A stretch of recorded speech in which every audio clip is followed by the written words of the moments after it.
स्वागत है मेरे YouTube चैनल सीवी क्लासेस पर। और आज हम इंग्लिश ग्रामर का पार्ट 2 का अध्ययन करेंगे। तो चलिए शुरू करते हैं। हमारा अगला टॉपिक है वर्ड। वर्ड यानी शब्द। तो शब्द क्या होता है? तो देखिए, दो या दो से अधिक लेटर्स मिलकर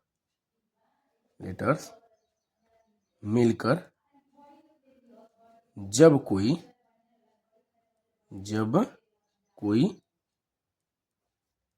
सार्थक अर्थ प्रकट करते हैं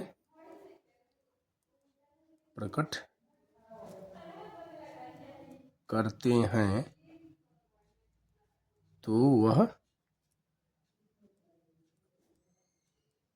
शब्द कहलाते हैं।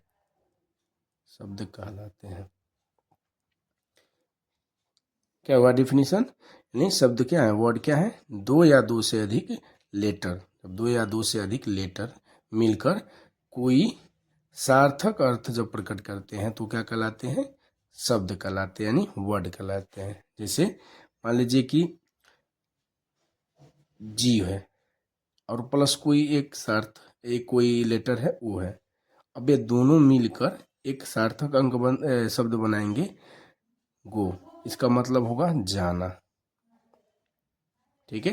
अब देखिए, लेटर मिलकर शब्द बनाते हैं। अब देखिए, इसमें लेटर जो है जी भी है लेटर और वो भी। लेटर कितने प्रकार के होते हैं? दो प्रकार के, एक कॉन्सोनेंट और एक वावल। देखिए, एक कॉन्सोनेंट और एक वावल दोनों मिलकर, कोई ज़रूरी नहीं है कि कॉन्सोनेंट और वावल मतलब एक ही साथ मिलेंगे।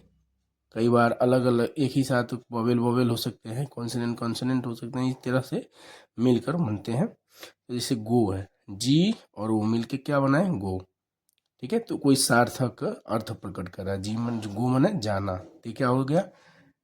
इस शब्द हो गया। क्या हो गया? शब्द। और यह दोनों क्या है? यह लेटर है। और ये क्या है? वर्ड है, यानी शब्द है। चलिए, अब हम बात करते हैं अगला टॉपिक सेंटेंस।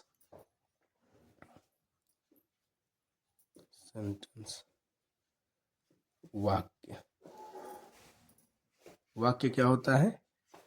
जब दो या दो से अधिक शब्द यानी वर्ड मिलकर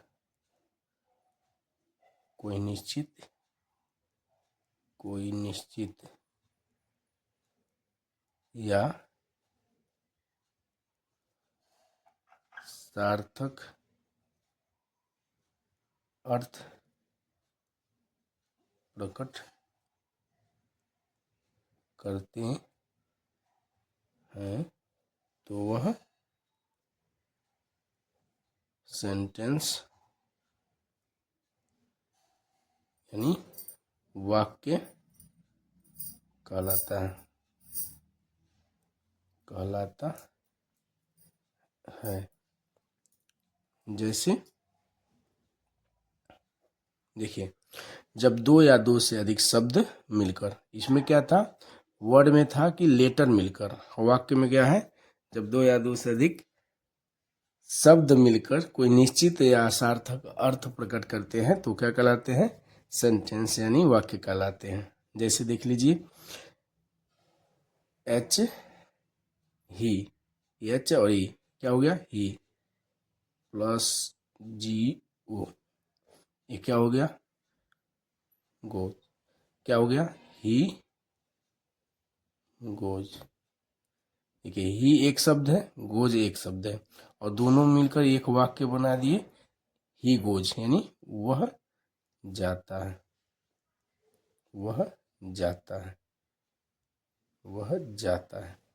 तो ये क्या है? वर्ड है।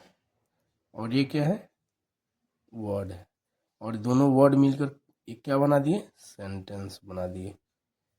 दोनों मिलकर एक सेंटेंस बना दिए। देखिए, ही में कितना वर्ड लेटर है? दो। गोज में कितना लेटर है? चार। तो लेटर, 2 लेटर मिलकर एक शब्द बनाए, वर्ड बनाए, 4 लेटर मिलकर एक वर्ड बनाए, और यह दोनों वर्ड मिलकर एक सेंटेंस बनाए।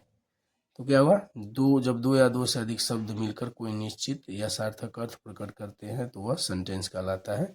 जैसे इधर देख लीजिए आप लोग, ही और प्लस गोज, दोनों मिलकर ही गोज, वह जाता है। ठीक है,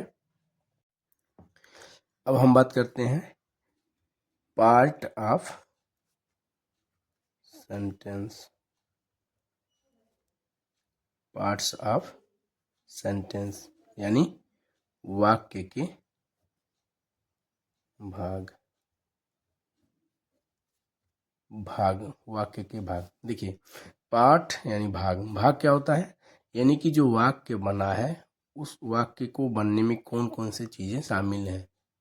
ठीक है, पार्ट होता है। जैसे मान लीजिए कलम है, इस कलम को बनने में कौन कौन से चीज जो पार्ट लगे हैं, सामान लगे हैं, यह मिलकर एक कलम बना है, तो इसको पार्ट बोलते हैं। ठीक है, तो टाइप या काइंड और पार्ट में अलग अंतर है। जैसे मान लीजिए इसका कैप है, इसके अंदर रिफिल है, ये है, और कवर है, ये सब मिलकर एक कलम बना है। लेकिन काइंड की बात करेंगे तो काइंड में जैसे होगा कि यह काला कलम है, कोई लाल कलम होगा, कोई नीला कलम होगा, तो ये काइंड होंगे, ये प्रकार होंगे। लेकिन भाग क्या होंगे, पार्ट क्या होंगे, कि यह किन किन चीज़ों से मिलकर बना है, यह पार्ट होंगे। तो उसी प्रकार से सेंटेंस के जो पार्ट है, यानी सेंटेंस किन किन चीज़ों से मिलकर बना है, यह पार्ट कहलाएंगे। तो देखिए जनरली सेंटेंस को जो भाग होते हैं मुख्य रूप से 3 भाग होते हैं, यानी कोई भी सेंटेंस जनरली 3 मुख्य भागों से मिलकर बनता है। पहला है सब्जेक्ट, दूसरा है वर्ब, और तीसरा है ऑब्जेक्ट। सामान्य रूप से इन्हीं तीनों भागों से मिलकर एक सेंटेंस का निर्माण होता है। ठीक है, सब्जेक्ट इसको हिंदी में कर्ता बोलते हैं, वर्ब इसको क्रिया बोलते हैं, और ऑब्जेक्ट इसको कर्म बोलते हैं। ठीक है, तो चलिए इन तीनों को बारी बारी से अध्ययन करते हैं। पहला है हमारा सब्जेक्ट, सब्जेक्ट यानी कर्ता।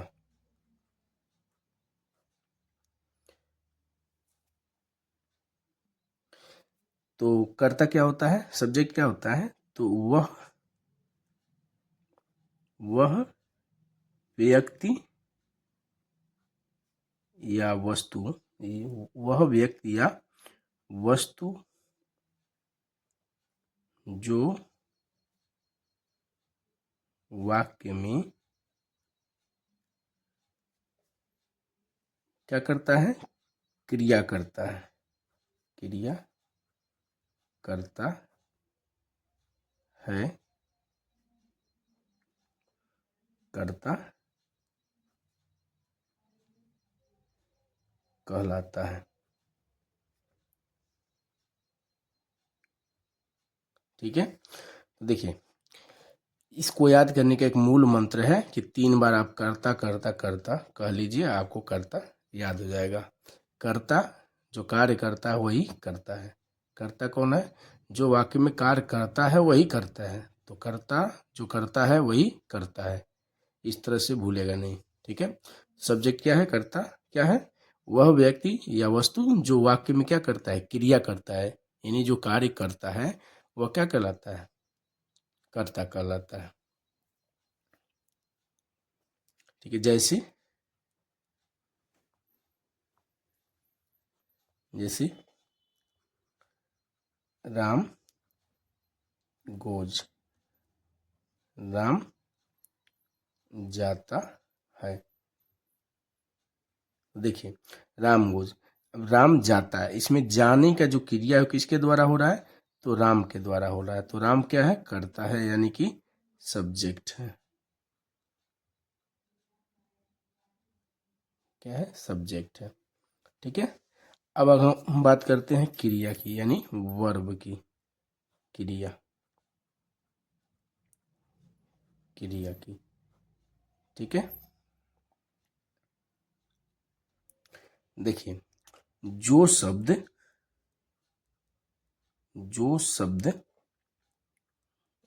वाक्य में कर्ता द्वारा किए गए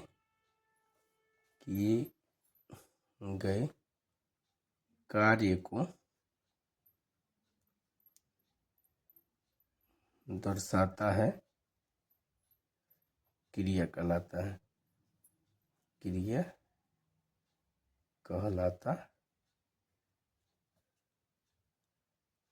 कहलाता है। जैसे ऊपर वाले उदाहरण को ही ले लीजिए, राम गोज, यानी राम जाता है। तो इसमें राम के द्वारा कौन सा काम हो रहा है, यानी कौन ऐसा वो शब्द है जो राम के द्वारा किए गए कार्य को दर्शाता है, तो वह जाता यानी गोज। ये क्या हो जाएगा, ये हमारा वर्ब हो जाएगा। क्या हो जाएगा, वर्ब, क्रिया हो जाएगा। ठीक है, देखिए क्रिया के कई प्रकार होते हैं, तो जब क्रिया को हम पढ़ाएंगे तो उसमें पूरे डिटेल क्रिया के बारे में विस्तार से बताएंगे। ठीक है, अब अगला टॉपिक हम पढ़ते हैं ऑब्जेक्ट। यानी कर्म। क्या होता है ऑब्जेक्ट?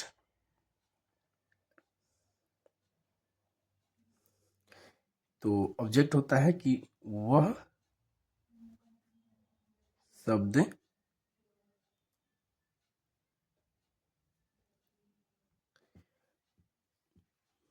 जो यह व्यक्त करता है कि उस वाक्य में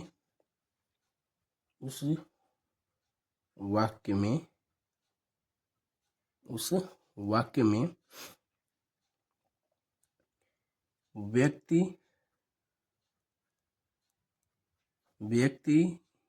या वस्तु की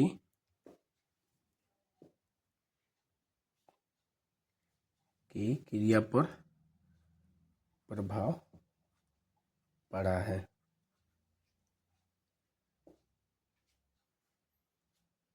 ठीक है, जैसे कहा जाए कि राम इट्स मैंगो, नहीं, राम आम खाता है। तो इसमें राम के द्वारा जो क्रिया हो रही है वो किस पर प्रभाव डाल रही है, मैंगो यानी आम पर। आम को किसके द्वारा खाया जा रहा है, राम के द्वारा। और राम क्या कर रहा है, आम को खा रहा है। तो क्रिया का प्रभाव किस पर पड़ा, आम पे, यानी कि आम को खाया जा रहा है। ठीक है, तो ये हमारा क्या हो जाएगा, आम जो हो जाएगा ये ऑब्जेक्ट हो जाएगा, ऑब्जेक्ट। ठीक है, देखिए ऑब्जेक्ट भी कई प्रकार के होते हैं, मुख्य रूप से दो प्रकार के होते हैं। एक इनडायरेक्ट ऑब्जेक्ट होता है, एक डायरेक्ट ऑब्जेक्ट होता है। तो इसको भी आगे हम बहुत डिटेल में अध्ययन करेंगे। ठीक है, चलिए अब हम नेक्स्ट टॉपिक बात करते हैं,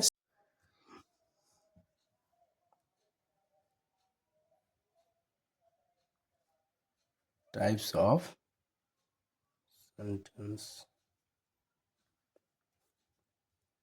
वाक्य के प्रकार। ठीक है, देखिए सेंटेंसेस होगा, क्योंकि वाक्य के कई प्रकार होते हैं। तो देखिए मुख्य रूप से वाक्य के कितने प्रकार होते हैं, 5 प्रकार होते हैं। चलिए देखते हैं, इसमें वाक्य के कितने प्रकार होते हैं, 5 प्रकार होते हैं। 5 का नाम लिख दे रहा हूँ। पहला है असर्टिव सेंटेंस,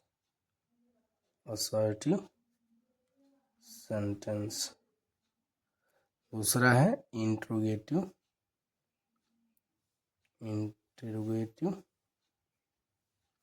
सेंटेंस।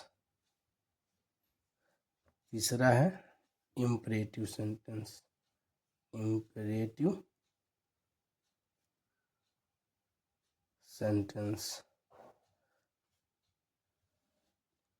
चौथा है एक्सक्लामेटरी सेंटेंस। और पांचवा है ऑप्टेटिव सेंटेंस। देखिए कई किताबों में ऑप्टेटिव को इधर और इधर लिख सकता है, कोई बात नहीं है, हम लोग कोई किसी को भी क्रमवाइज इधर उधर कर सकते हैं, कोई दिक्कत नहीं है, लेकिन होगा यही पांचों। ठीक है, तो असर्टिव सेंटेंस होता है, इसका अर्थ होता है विधि सूचक वाक्य। हिंदी में इसको बोलेंगे विधि सूचक वाक्य। ठीक है, दूसरा इसको कहेंगे इंट्रोगेटिव सेंटेंस को प्रश्नवाचक वाक्य, प्रश्नवाचक वाक्य। इंपरेटिव सेंटेंस को कहते हैं आज्ञा सूचक वाक्य, आज्ञा सूचक वाक्य। एक्सक्लामेटरी को बोलते हैं विस्मयादि बोधक वाक्य,